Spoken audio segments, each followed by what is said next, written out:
सोचिए जरा, एक ऐसा इंसान जो हर चीज पर सवाल उठाए, जो हर बात के लिए सबूत मांगे, वो भरा पूरी दुनिया के लिए एक आध्यात्मिक गुरु कैसे बन सकता है। आज हम स्वामी विवेकानंद की उसी हैरत अंगेज यात्रा को समझने वाले हैं। एक ऐसे नौजवान की कहानी जो शक के अंधेरों से निकलकर ज्ञान के सूरज तक पहुंचा। और देखें, यही सवाल स्वामी विवेकानंद की पूरी कहानी का दिल है। ये उनके बदलाव की कहानी है, एक ऐसी ट्रांसफॉर्मेशन की जो आज भी लोगों को रास्ता दिखाती है। ये सिर्फ एक इंसान के साधु बनने की कहानी नहीं है, ये तो एक पूरे विचार के जन्म की कहानी है। तो चलिए कहानी की शुरुआत करते हैं 19वीं सदी के कलकत्ता से। यहां हमारी मुलाकात होती है एक नौजवान से। नाम है नरेंद्र नाथ दत्त। एक ऐसा ब्रिलियंट माइंड जिसके अंदर मानो दो दुनियाएं आपस में टकरा रही थीं, एक दिमाग की और दूसरी दिल की। नरेंद्रनाथ मतलब एक जीता जागता पैराडॉक्स थे। एक तरफ तो उनका दिमाग था एकदम शार्प, जो वेस्टर्न फिलॉसफी और साइंस की बातें करता था, हर चीज के लिए लॉजिक और प्रूफ चाहिए। और दूसरी तरफ था उनका दिल, जो बचपन से ही ध्यान और स्पिरिचुअलिटी की तरफ खींचा चला जाता था। और ये मत सोचिए कि वो सिर्फ किताबी कीड़े थे। अरे नहीं, वो संगीत में उस्ताद थे, पैदाइशी लीडर थे, और खेल कूद में तो क्या कहने, रेसलिंग हो या फेंसिंग, सब में माहिर। मतलब एनर्जी का पावर हाउस थे। लगता था जैसे हर काम में बेस्ट होने के लिए ही पैदा हुए हों। तो जैसे जैसे नरेंद्र बड़े हुए ना, उनका ये सवालों वाला दिमाग और तेज हो गया। वो किसी भी बात को बस ऐसे ही मानने वालों में से नहीं थे, उनको हर चीज का सबूत चाहिए था।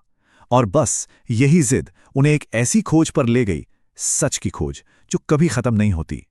उस दौर के जो बड़े बड़े थिंकर्स थे, जैसे John Stuart Mill, Herbert Spencer, उनको पढ़कर उनका विश्वास और डगमगाने लगा। उन्होंने ब्रह्मो समाज जैसे मूवमेंट्स भी ज्वाइन किए। लेकिन वहां दिमाग की तो कसरत हो जाती थी, पर दिल को सुकून नहीं मिलता था। वो जो एक डायरेक्ट एक्सपीरियंस की प्यास थी ना, वो वैसी की वैसी ही थी। और फिर उन्होंने वो सवाल पूछना शुरू किया जिसने आगे चलकर सब कुछ बदल दिया।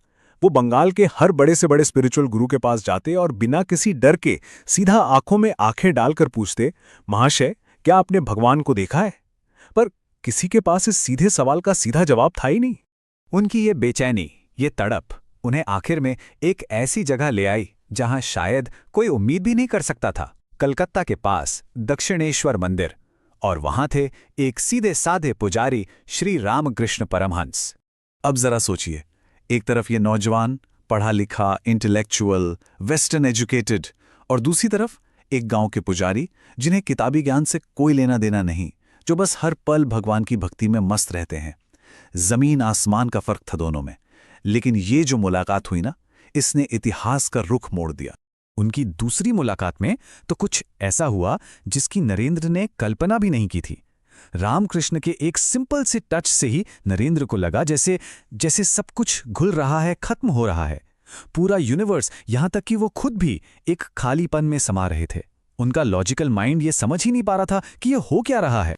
वो तो बुरी तरह घबरा गए। उन्हें लगा कि बस वो मर रहे हैं, और वो चीख पड़े, अरे ये आप मेरे साथ क्या कर रहे हैं? मेरे घर पर माँ बाप हैं। सोचिए, वो मजबूत तर्क करने वाला दिमाग एक पल में हिल गया। ये कैसी ताकत थी? लेकिन इतना बड़ा एक्सपीरियंस होने के बाद भी नरेंद्र का शक खत्म नहीं हुआ। वो ऐसे हार मानने वाले नहीं थे। उन्होंने तय किया कि वो आंख बंद करके कुछ नहीं मानेंगे। उन्होंने सालों तक रामकृष्ण को परखा, उनसे बहस की, उनकी हर बात को लॉजिक से काटने की कोशिश की। ये एक शिष्य था जो अपने गुरु का इम्तिहान ले रहा था। तो एक तरफ ये स्पिरिचुअल ट्रेनिंग चल रही थी, वो अपने गुरु को समझने की कोशिश कर रहे थे, और तभी असल जिंदगी ने उन पर ऐसा वार किया, एक के बाद एक, कि वो पूरी तरह से टूट गए। बस कुछ ही सालों में, सोचिए, उनके पिता की अचानक मौत हो गई। पूरा परिवार सड़क पर आ गया, भयंकर गरीबी। और फिर उनके गुरु श्री रामकृष्ण भी नहीं रहे। जो लड़का कल तक एक अमीर वकील का बेटा था, आज वो एक एक नौकरी के लिए दर दर भटक रहा था। और इसी दर्द में, इसी तकलीफ के बीच उन्हें अपने गुरु की एक बात का असली मतलब समझ आया। रामकृष्ण कहते थे, जीवों पर दया नहीं, उनकी सेवा करो, उन्हें भगवान का रूप मानकर सेवा करो। ये सिर्फ शब्द नहीं थे, ये अब उनके जीवन का रास्ता बन गए। और बस यहीं से वो बन गए एक परिव्राजक, मतलब एक ऐसा साधु जो हमेशा घूमता रहता है।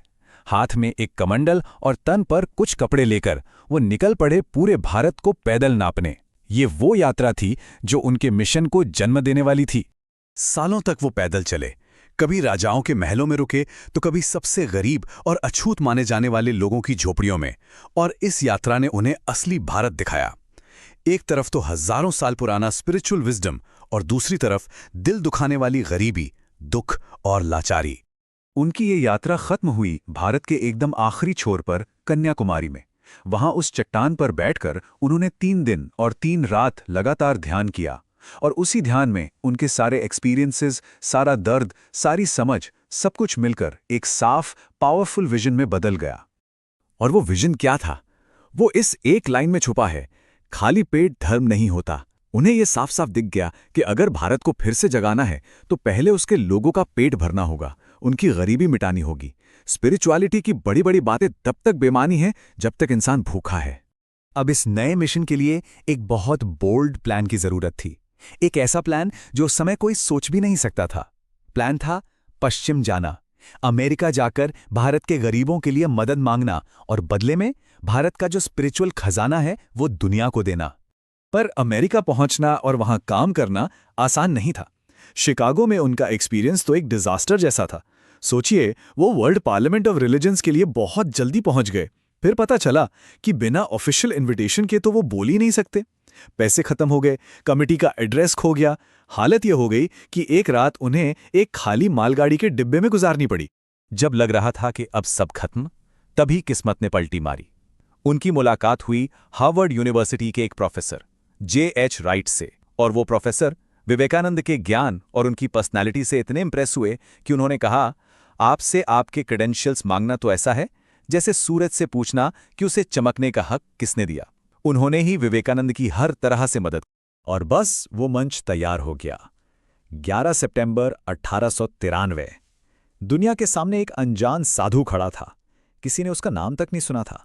अब बस एक ही सवाल था, जब ये आवाज गूंजेगी तो दुनिया पर इसका क्या असर होगा।